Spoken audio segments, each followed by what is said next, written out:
Welcome back, folks. It's Big Dub with Buckshot Billy. There it is, running with the Model 10A Hunter.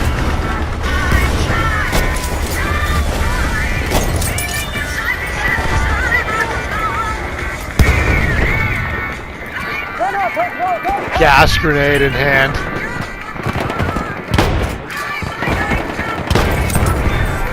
Pretty effective little loadout here, folks. Got the bayonet fixed on. You know, got the dynamite here, alright? Let's not forget about that. And, you know, also got the anti-tank nade. And that basically covers it, running the P08 as a backup pistol. You know, it's just a fun little way to play. You know, the anti-tank nade and gas nade, they are definitely certainly effective at these close ranges, and you know, this 10A hunt is just a monstrosity. I hardly ever even aim down sights. Yeah, as you can see, basically just fire away from the hip, and seems to do the trick. You know, it's good for those multis. It's good for those you know, CQB situations.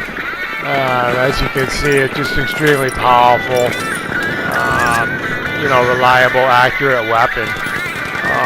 You know, it's fun. It just gives me good confidence. You know, here it is where I ambush a couple guys. You know, using those headphones to my advantage, listening for those footsteps. It just really pays off. Just an effective way, you know, to keep these clowns at bay. You know, here's a little sequence where I end up using the gas nade to my advantage. You know, it's just really a good suppression tool.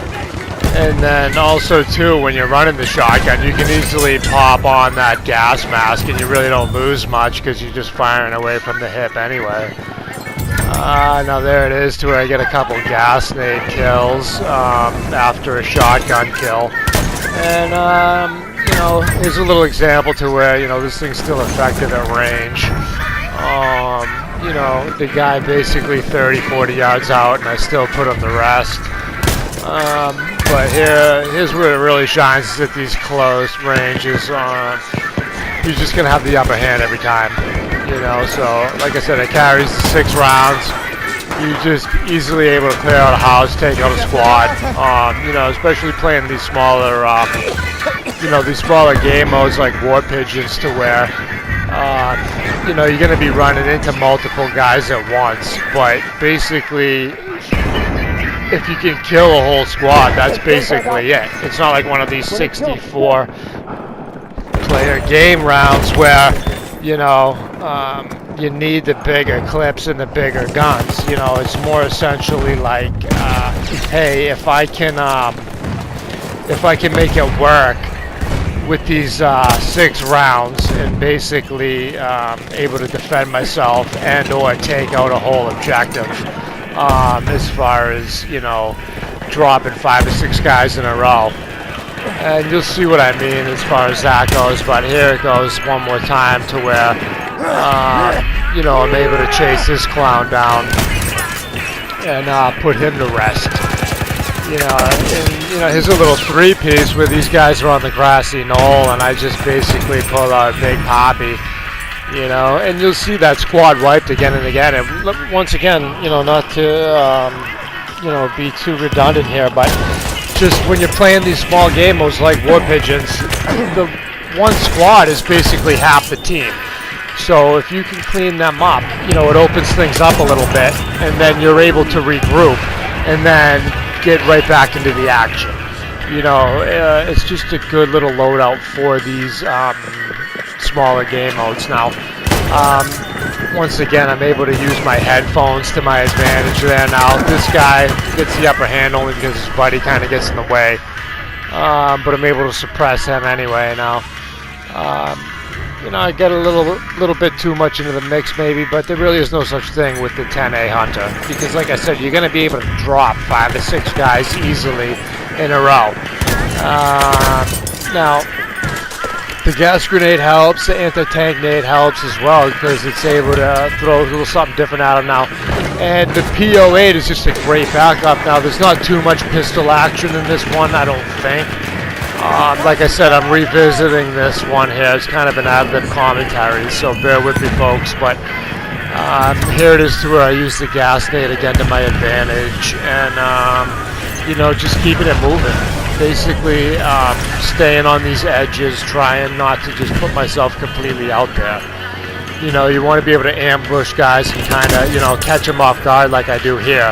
Now, even though he got the jump on me, I still basically put him to rest. Now, it's just fun to be able to spam out a couple of these anti-tank nades as well. Like I said, I easily get a few kills. But here's an occasion where I actually do aim down sight.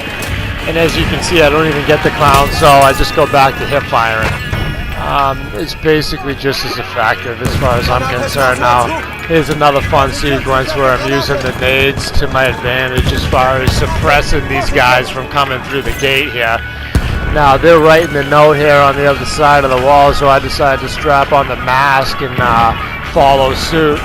And here it is where I don't even bother taking off the mask, because who cares? I'm just going to be firing from the hip anyway. You know, what can I tell you, folks? I mean, this thing is just a monstrosity. Now, here it is, basically a little bit more of the same action on a different map.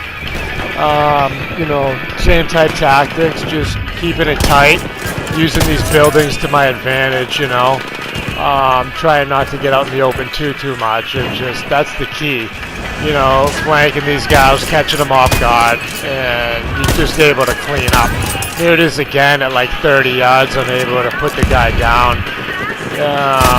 But once again, squad wiped. I mean, this thing's strong weapon. If a guy turns the corner, I mean, there's no question as to who has the advantage. Okay. Once again, just perfect example to where I'm keeping it CQB and using these buildings to my advantage, you know. I'm trying to get the jump on these guys essentially, and it's just an easy cleanup weapon. As you can see once again with the squad wipe, it's just seems to be a common theme here with the 10A Hunter.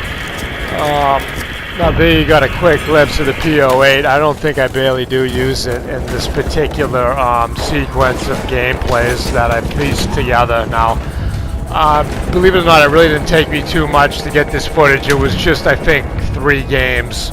As you can see, the first one, and now here's game 2. And there's one more clip where I just showed the beginning of the game. I'd actually afterwards am so satisfied that I end up, I think, just putting the headset down and saying I'm gonna call it a night on that one, just because you know, it was basically, as you can see, we beat up on these guys twice. At least I did. Now, coming up on the end of this one here is basically the 3rd game that I actually essentially am just gonna show the beginning of, because you'll see the proof is basically in the pudding. I'm just going to let the gameplay do the talking here, folks, for the end of this one. And once again, this has been Big Willie, signing off.